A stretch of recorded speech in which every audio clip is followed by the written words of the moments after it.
Bienvenue à cette session d'information dédiée à mon entreprise sociale et solidaire à l'école, à la présentation donc, de cette 10e édition qui débutera l'année prochaine. On sera donc ensemble jusqu'à 15 heures. Et donc moi, je suis Lucille Marceau, coordinatrice des programmes, et j'animerai cette session d'information avec mes deux collègues, Sophie Calaguès et Sylvie Mselem. Cette session d'information, elle est enregistrée et elle sera mise à disposition des enseignants, des équipes éducatives qui n'ont pas pu participer aujourd'hui. Pour l'heure qui va venir, je ferai un rappel rapide de l'ESPER qui nous sommes. On reviendra aussi sur ce qu'est l'économie sociale et solidaire, mais très rapidement. Et on en viendra assez vite à la présentation de mon entreprise sociale et solidaire à l'école. Et puis, à la fin, on aura un temps d'échange en petits groupes pour que vous puissiez nous poser toutes vos questions. On vous demandera de bien maintenir vos micros coupés pour la première partie de la présentation. Et puisque le webinaire est enregistré, c'est pour ne pas avoir de petits bruits de fond. Voilà, vous pourrez réouvrir vos micros dans la deuxième partie où là, on sera en salle et vous pourrez nous poser toutes vos questions. Le support de présentation vous sera aussi envoyé par mail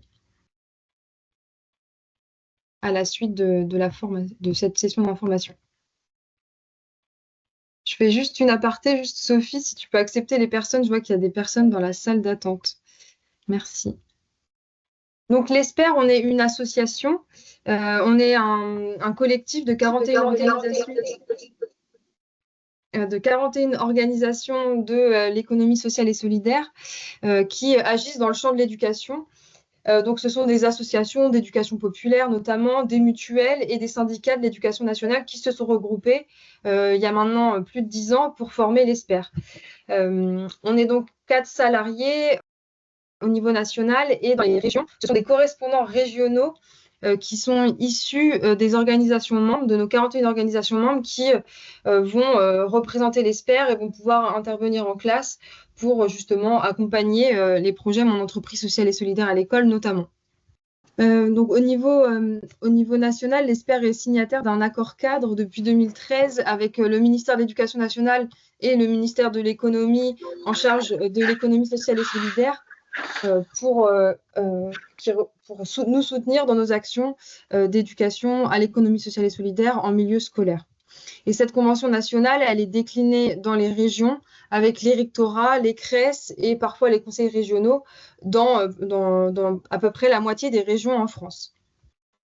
La finalité de notre projet associatif, c'est de permettre l'émancipation collective. Et pour ça, nos objectifs plus précis en termes éducatifs, c'est de permettre aux élèves de développer leur esprit critique, de leur faire comprendre et acquérir les principes fondateurs de l'ESS, à savoir la démocratie, l'utilité sociale, la lucrativité limitée, la solidarité. L'objectif, c'est vraiment que les élèves comprennent ces principes-là en les éprouvant. Et c'est aussi de leur permettre de mieux comprendre les enjeux économiques. On parle à l'ESPER d'éducation par l'ESS, puisque au-delà de transmettre des connaissances sur l'ESS, l'objectif, c'est vraiment que les élèves, par la découverte et par l'expérimentation, comprennent et vivent l'économie sociale et solidaire. Concernant l'ESS, je très rapidement sur ce que c'est, puisque c'est pas l'objet de cette session d'information, mais ça nous semble quand même nécessaire de clarifier parce que c'est pas forcément clair pour tout le monde. L'ESS, on peut la faire remonter à l'Antiquité avec les premières fruitières du Jura, qui sont les premières formes de coopératives agricoles, mais c'est plutôt à partir du 19e siècle et en même temps que la révolution industrielle qui a engendré des nouveaux besoins sociaux, que c'est créer l'économie sociale et solidaire telle qu'on peut la connaître aujourd'hui, avec notamment la création de premières mutuelles par les ouvriers eux-mêmes, de la création, par exemple, de coopératives de consommateurs, donc des personnes au sein d'une entreprise vont se regrouper pour pouvoir acheter des produits de première nécessité en grande quantité pour faire baisser les coûts. Donc voilà, on va à la fois on va à la fois essayer de répondre à des nouveaux besoins sociaux en se regroupant collectivement. L'économie sociale et solidaire, elle va se développer tout au long du 19e siècle par la base, si on peut dire, par les personnes elles-mêmes, et c'est a posteriori que va être reconnue l'ESS, donc avec par exemple la loi de 1901 sur les associations, la loi de 1947 sur les coopératives, et c'est finalement en 2014 qu'on a une loi qui va définir l'ESS et qui va reconnaître des spécificités communes aux différentes organisations de l'ESS, dont les plus anciennes et les organisations historiques sont les associations, les coopératives, les mutuelles. L'ESS, elle a trois principes fondateurs qui sont reconnus dans la loi et qui sont communs aux différentes organisations. Le premier, c'est la lucrativité limitée. Les organisations de l'ESS, ce sont des organisations qui gèrent de l'argent, qui sont des organisations économiques, mais l'argent dans ces organisations-là, il n'est pas une finalité, il est seulement un moyen de mettre en œuvre un projet. Donc, s'il y a des bénéfices, ils vont être réinvestis au service du projet et ils ne vont pas servir à enrichir quelques personnes qui seraient des actionnaires, à l'inverse des entreprises classiques. La spécificité de l'ESS, une autre, c'est la gestion démocratique. C'est le principe d'une personne égale une voix. Donc, par exemple, dans une association, une coopérative, dans une mutuelle, on va pouvoir adhérer et au moment d'une assemblée générale, on va pouvoir faire valoir sa voix. Et après, il y a un système de représentation. Mais à la base, c'est une personne égale une voix, peu importe notre apport en capital dans l'organisation. Et les organisations de l'ESS, leur principe aussi, c'est qu'elles ont une finalité d'intérêt général ou collectif. Donc, les projets qu'elles mettent en œuvre répondent à des besoins. Et c'est avec leur modèle économique leur modèle économique basé sur la lucrativité limitée, qu'elles vont mettre en œuvre leur mission d'intérêt général ou collectif. Donc, ces organisations de l'ESS, elles sont reconnues par la loi de 2014, qui les définit comme un mode d'entreprendre et de développement économique. Et ce sont donc les associations, les coopératives, les mutuelles, qui sont les organisations classiques historiques de l'ESS, auxquelles se joignent les fondations et les sociétés commerciales de l'ESS depuis 2014. Ce qu'elles ont en commun, c'est ces grands principes-là, et ils permettent très concrètement d'incarner les valeurs de solidarité, de liberté d'association et de démocratie et de responsabilité collective. Si vous voulez en savoir plus sur ce qu'est l'économie sociale et solidaire, vous avez un parcours de formation, d'auto-formation en ligne qui a été créé par l'ESPER et son groupe de travail Ressources ESS, qui est un parcours de formation qui est disponible sur la plateforme Magister, qui revient sur les bases et l'histoire de l'ESS, les principales organisations de l'ESS que sont les coopératives, les mutuelles, et présente l'ESS sous un enjeu de société qui est l'alimentation durable, et pour apporter un peu une vision transversale de comment l'ESS peut répondre à des grandes problématiques de société. Et il y a un module dédié sur la pratique de l'ESS en classe. L'idée de ce magistère de manière globale, c'est de vous fournir à vous, équipe éducative, des connaissances, renforcer vos connaissances sur l'ESS, mais aussi vous permettre de découvrir les outils pédagogiques de l'ESPER pour que vous puissiez transmettre ces connaissances en classe.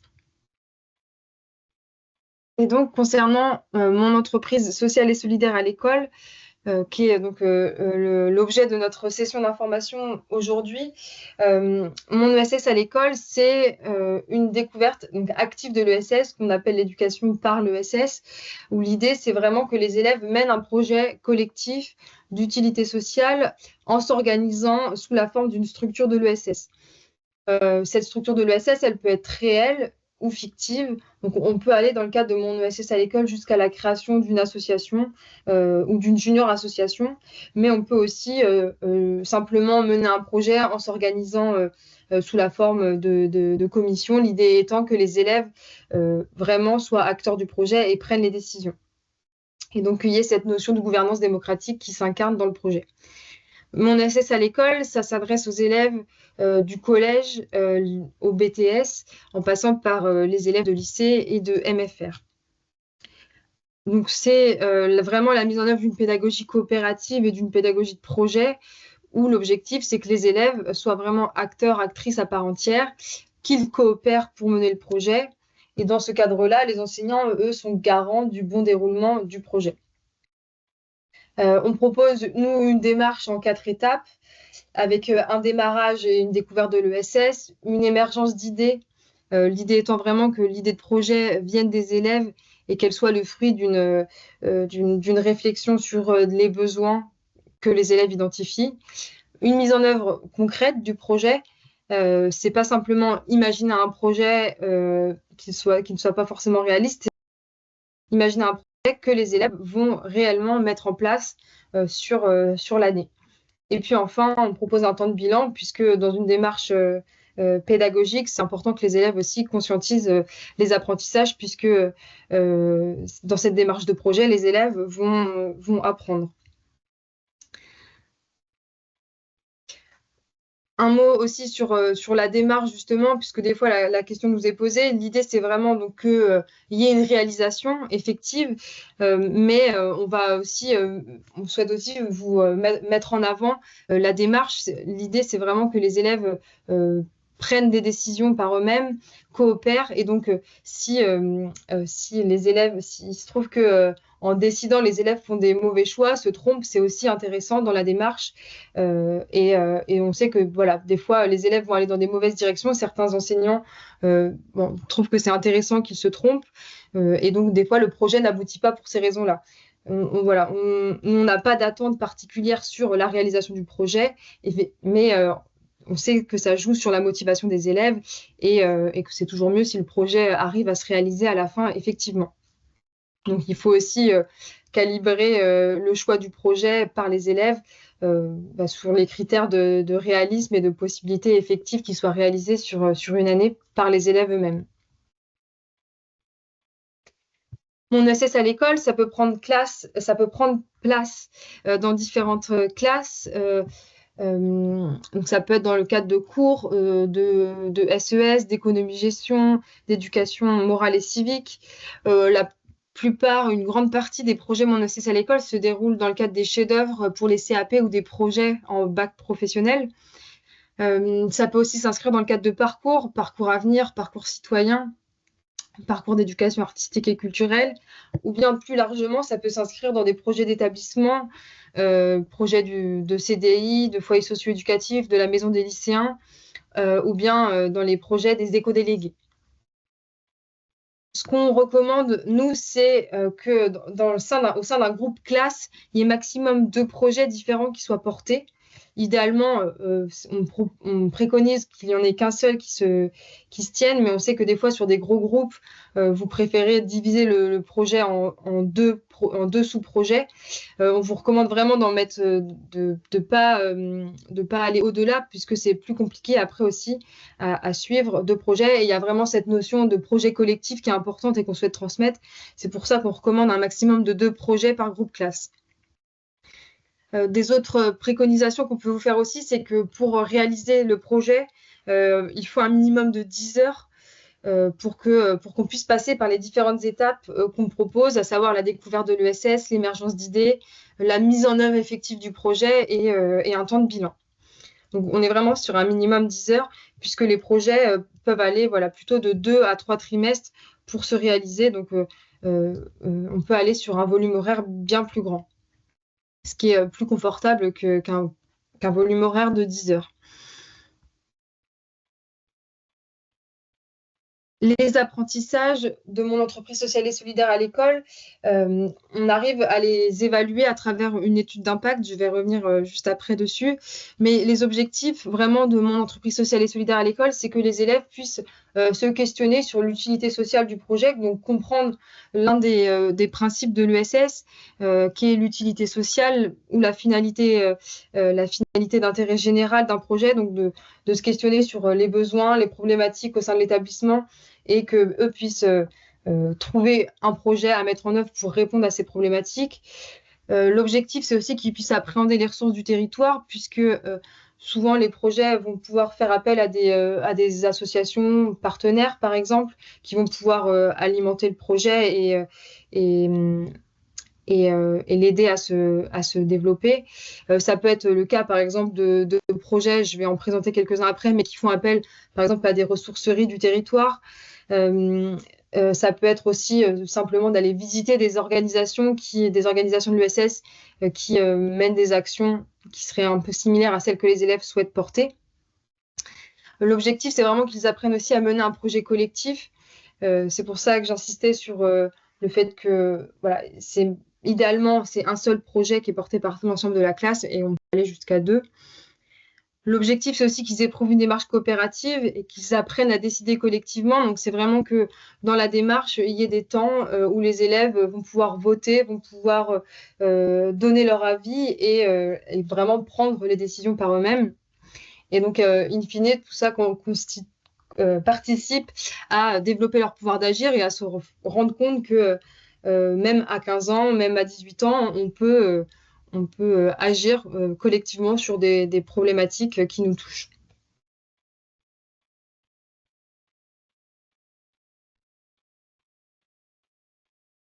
Les projets Mon ESS à l'école, ils peuvent recouvrir tout un tas de thématiques. Ça peut être des thématiques liées à l'écologie, l'environnement, à l'économie circulaire, au lien social, à la consommation et l'alimentation responsable, à la solidarité, à la lutte contre les exclusions et les discriminations. Donc l'idée, c'est vraiment que ce soit les élèves qui les identifient. Et pour ça, nous, on propose par exemple des ateliers pour faire réfléchir les élèves à des thématiques et qu'ils puissent ensuite, eux, voir lesquels leur parlent le plus au quotidien pour qu'ils puissent imaginer des projets qui vont répondre aux problématiques sur lesquelles ils ont envie de travailler. Je vais donner juste quelques exemples de projets qui ont été menés ces dernières années. On a l'exemple ici d'un projet qui a lieu dans un collège, dans une classe de 3e classe à projet. Donc, ils avaient des heures dédiées à la mise en place de projets. Et les élèves, là, ici, ont fait le choix de travailler sur la lutte contre le cancer. Ici, eux, leur constat, c'était que des élèves dans la classe avaient des proches qui étaient touchés par cette maladie. Et donc, ils ont voulu organiser des actions pour pouvoir donner des fonds, donner de l'argent à la structure de la Ligue contre le cancer, à l'association. Et donc, pour ça, ils ont organisé une brocante dans l'établissement. Donc, ils ont organisé la collecte, puis ils ont participé à la brocante et ils ont pu remettre les fonds reversés à la présidente de la Ligue contre le cancer du département. Et puis, ils ont voulu renouveler l'opération en organisant un tournoi de foot aussi pour générer d'autres profits. Ici, les élèves, ils se sont créés en association fictive. Donc, l'enseignante, elle a souhaité leur faire aussi écrire les statuts de l'association, décider de comment ils allaient s'organiser. Donc, ils ont fait une assemblée générale où ils ont élu un conseil d'administration et un bureau. Et ils ont fait des réunions de conseil d'administration de l'association tout au long du projet pour prendre les grandes décisions. Là, c'était une volonté de l'enseignante de leur montrer cette démarche-là de création d'associations, ici fictive. Ils n'avaient pas un vrai besoin de créer une structure juridiquement, mais ça faisait partie des objectifs pédagogiques de l'enseignante que de leur montrer comment faire pour que le jour où ils voudront eux-mêmes créer une association, ils connaissent les démarches aussi administratives.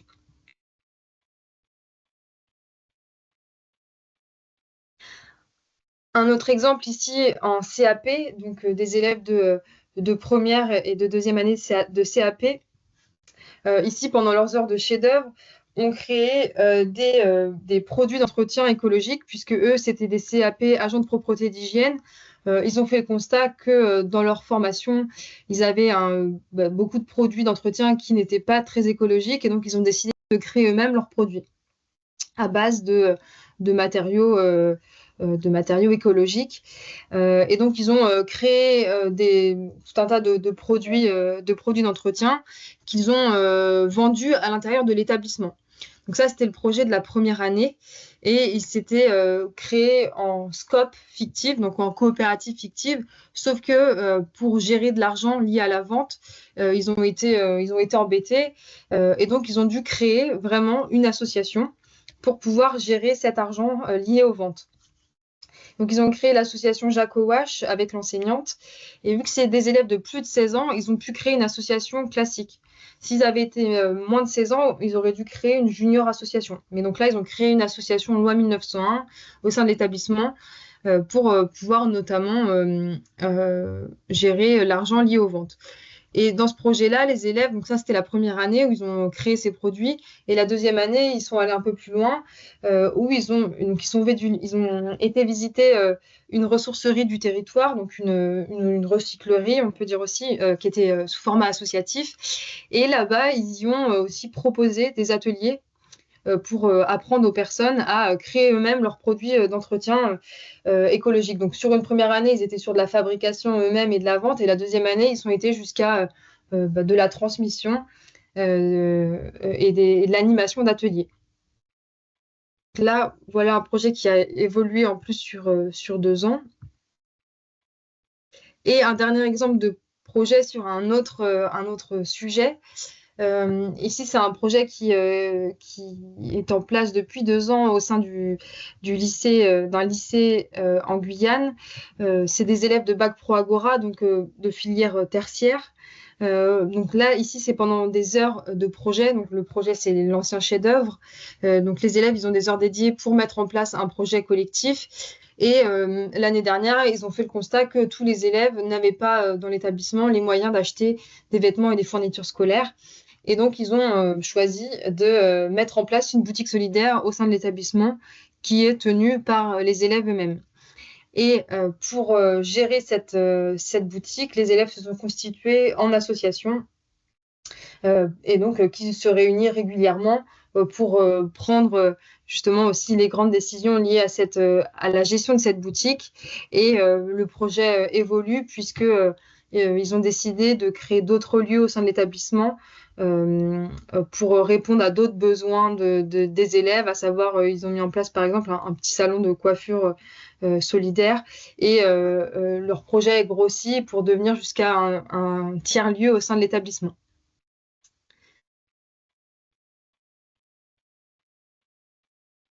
Donc là, ces projets-là, c'est des exemples. Vous pourrez les retrouver au sein du livret pédagogique Mon ESS à l'école. Il y a une petite rubrique exemple qui présente d'autres idées de projets qui peuvent vous inspirer vos élèves. Mais comme je le disais, l'idée, c'est vraiment que l'idée de projet vienne des élèves eux-mêmes. Dans ce livret pédagogique, vous y retrouverez des ressources pour vous accompagner à mener votre projet étape par étape. Et donc, voici les différentes étapes par lesquelles on vous propose de passer pour construire le projet de A à Z, avec donc l'étape de démarrage, comme je le disais, qui recense l'étape de comprendre mon ESS à l'école, donc comprendre qu'on s'inscrit bien dans une démarche de projet qui vise à faire comprendre ce qu'est l'économie sociale et solidaire. La deuxième étape, c'est celle de la découverte de l'ESS. Donc ici, par exemple, on propose des animations pour faire découvrir l'ESS aux élèves avec des jeux de cartes, une proposition de débat mouvant sur l'ESS. Et donc, dans le cadre de notre accompagnement qu'on propose après inscription, c'est souvent, par exemple, autour de cette première étape de découverte de l'ESS qu'on va pouvoir intervenir en classe. Les autres étapes par lesquelles passer, c'est trouver le projet, donc comme je le disais, l'émergence d'idées, initier à la démocratie et à la coopération, qui fait partie des objectifs de mon ESS à l'école. Je ne vais pas toutes les citer, mais juste pour vous dire qu'on a mis quelques étapes qui peuvent être plutôt considérées comme facultatives. C'est là vraiment si vous avez beaucoup de temps et que vous souhaitez vraiment approfondir, par exemple, approfondir l'ESS, on vous propose de mener l'enquête auprès des organisations de l'ESS de votre territoire. On propose aussi de visiter une structure de l'ESS du territoire. Donc ça, c'est des étapes qui sont plutôt facultatives, mais qui peuvent enrichir et compléter la démarche Mon ESS à l'école.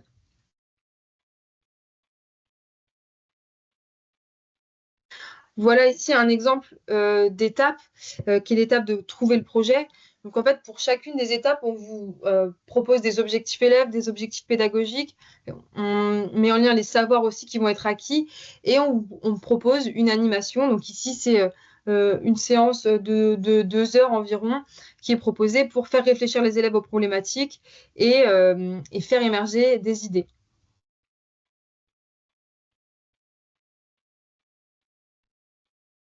L'accompagnement qu'on propose, donc après inscription à mon ESS à l'école, c'est donc des échanges réguliers par téléphone, mail ou visioconférence, entre 1 et 3 interventions en classe sur les différentes étapes du projet que je viens de vous montrer. On propose aussi 4 formations en ligne sur la démarche de projet. Donc ces formations en ligne, elles sont basées sur ces 4 grandes phases qu'on vient de voir: démarrage, émergence, mise en œuvre et bilan.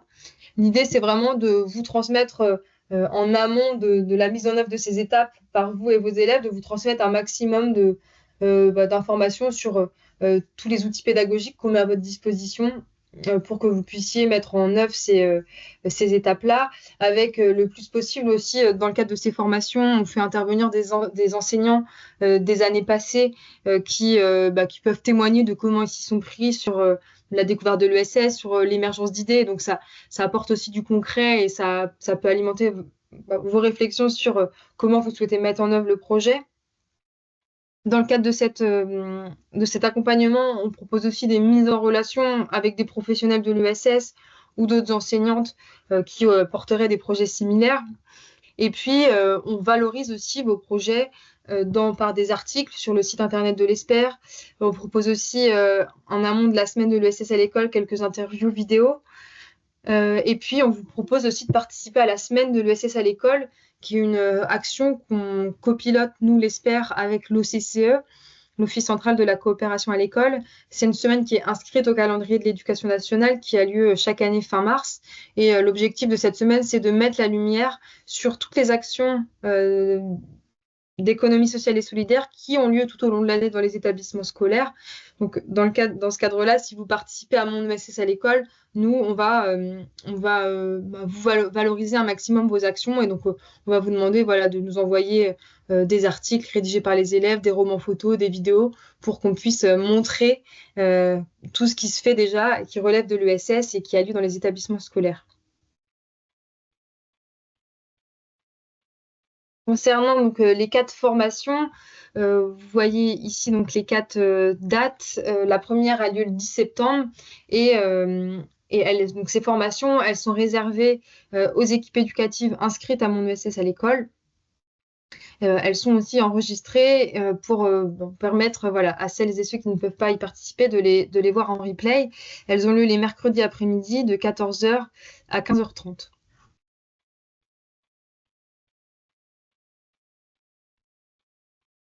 Ces formations-là, donc au-delà aussi des témoignages d'équipes éducatives, d'enseignants des années passées, on organise à chaque fois, le but, c'est qu'elles soient le plus participatives possible. Et donc, il y a forcément tout le temps un temps un peu descendant parce qu'on est sur un format visio, mais on essaye un maximum aussi d'avoir des temps en petits groupes où l'idée, c'est aussi de vous faire tester des outils que vous allez pouvoir réinvestir avec vos élèves et d'avoir des temps aussi de partage d'expériences entre pairs.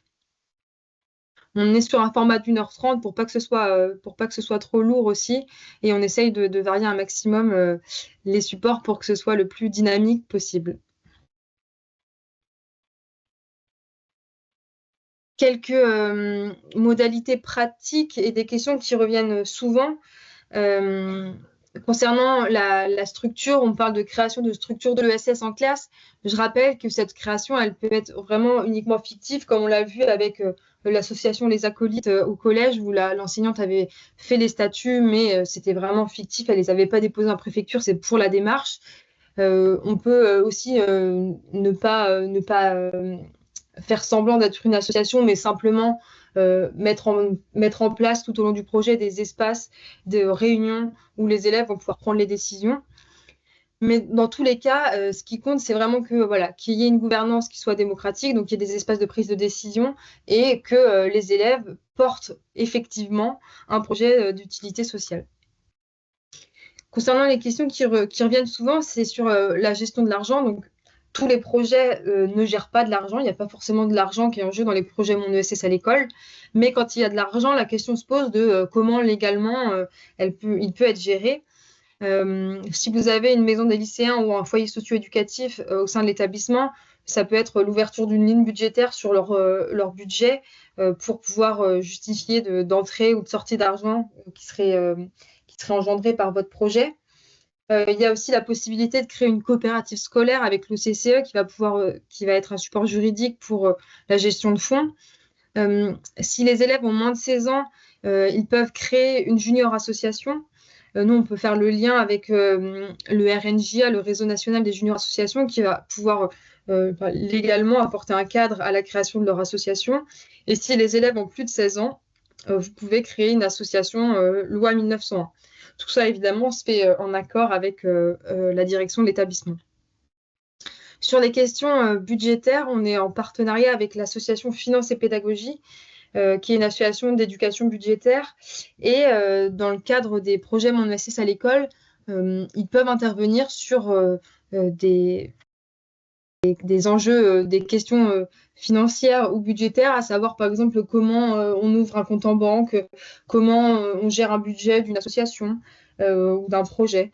Donc là, s'il y a des besoins spécifiques sur ces questions-là, nous, on pourra faire le lien avec eux pour qu'ils puissent justement intervenir sur ces aspects-là. Et concernant le financement des projets, donc nous, l'ESPER, on n'a pas de possibilité de financement. On est là pour vous accompagner, mais pas pour financer les projets. On peut vous conseiller quelques moyens de financer les projets s'il y a besoin de fonds. L'Éducation nationale a une plateforme de financement participatif qui est la Trousse à projet. Vous pouvez aussi vous tourner vers des fondations qui sont susceptibles de pouvoir financer des projets tels que par exemple le Fonds Maïf pour l'éducation. Et puis, il y a tous les financements à l'échelle de l'établissement, de la ville, du conseil départemental, du conseil régional en fonction de votre type d'établissement que vous pouvez aussi envisager de solliciter.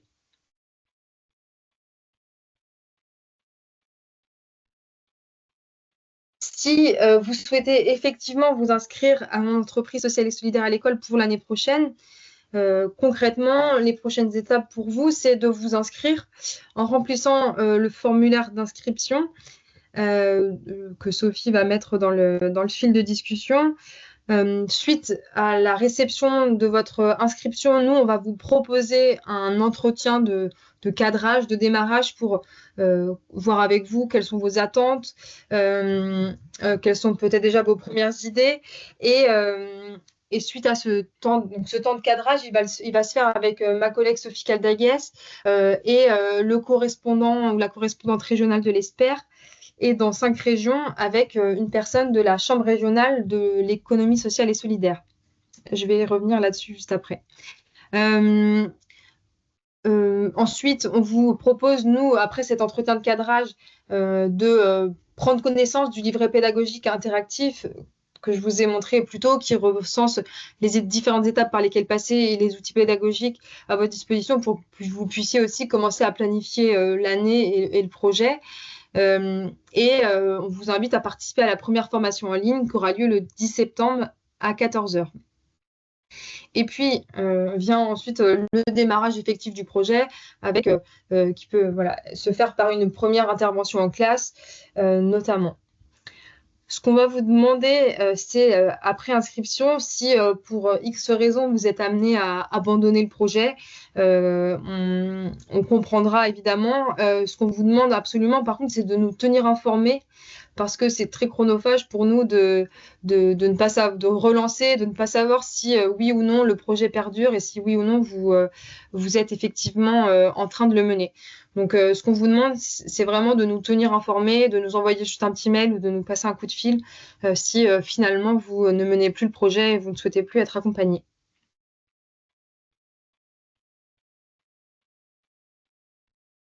T'as ton micro de coupé, Sophie.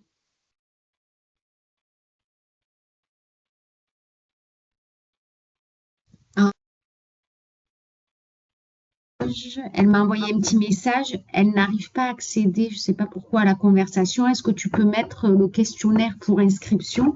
Et il y a une question, mais auquel je pense que tu as répondu, de se dire comment s'inscrire aux formations qui sont proposées, mais tu as expliqué un peu la démarche. Il faut déjà s'inscrire à mon ESS à l'école. Donc, si tu veux bien mettre le petit document sur la conversation pour que les enseignants puissent s'inscrire. Oui, je vais le faire. Euh, pour l'inscription au temps de formation, donc c'est une fois que vous serez inscrit à mon ESS à l'école, qu'on aura fait l'entretien de cadrage. Après ça, on va pouvoir nous vous envoyer justement les liens de connexion aux formations. Donc c'est vraiment, il faut d'abord être inscrit pour ensuite pouvoir recevoir les invitations aux formations en ligne. Sachant que on vous enverra, si vous vous inscrivez effectivement, on vous enverra les invitations aux formations en ligne. On vous fera un rappel un mois avant et puis une semaine avant. Et le jour J, on vous enverra le lien de connexion. Il y a une autre question sur la participation des lycées professionnels privés. Est-ce qu'ils peuvent être accompagnés? Oui, Oui, bien sûr. oui, oui, oui. On intervient en lycée public et privé sous contrat. Établissement public et privé sous contrat. Un rappel avant qu'on puisse passer en temps de discussion en salle, et après ça, je mettrai le lien vers le formulaire d'inscription. Je rappelle rapidement que donc, mon ESS à l'école, c'est bien une démarche de projet. Si ce qui vous intéresse, c'est simplement un atelier de découverte de l'ESS de notre part, c'est pas l'objet de s'inscrire à mon ESS à l'école. Vous pouvez nous contacter par ailleurs et en fonction des disponibilités de nos correspondants régionaux, on pourra répondre à votre demande d'intervention en classe. Mais là, ici, dans le cadre de mon entreprise sociale et solidaire à l'école, il faut vraiment qu'il y ait une volonté de votre part de mettre les élèves dans une démarche de projet, voilà, qui va passer par les différentes étapes d'émergence d'idées, de planification et de mise en œuvre effective du projet. Dans ce cadre-là, les élèves, ce sont vraiment des acteurs à part entière. C'est vraiment l'enjeu qu'ils puissent prendre des décisions et qu'ils soient partie prenante de cette gouvernance démocratique qui va passer soit par la création d'une association, soit par la mise en place de réunions où les élèves vont pouvoir prendre la parole, voter. Et l'enjeu, c'est aussi que les élèves choisissent un projet qui va répondre à un besoin, qui soit un projet d'utilité sociale.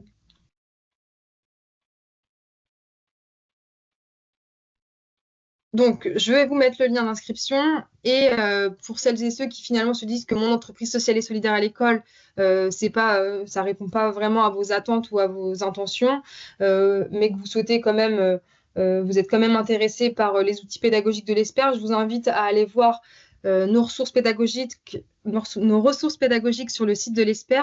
On a beaucoup de ressources en accès libre à partir du primaire jusqu'au supérieur. Des études de cas, des jeux de cartes, des débats mouvants pour justement faire comprendre aux élèves ce qu'est l'ESS. Donc, je vous invite à consulter ces ressources pédagogiques.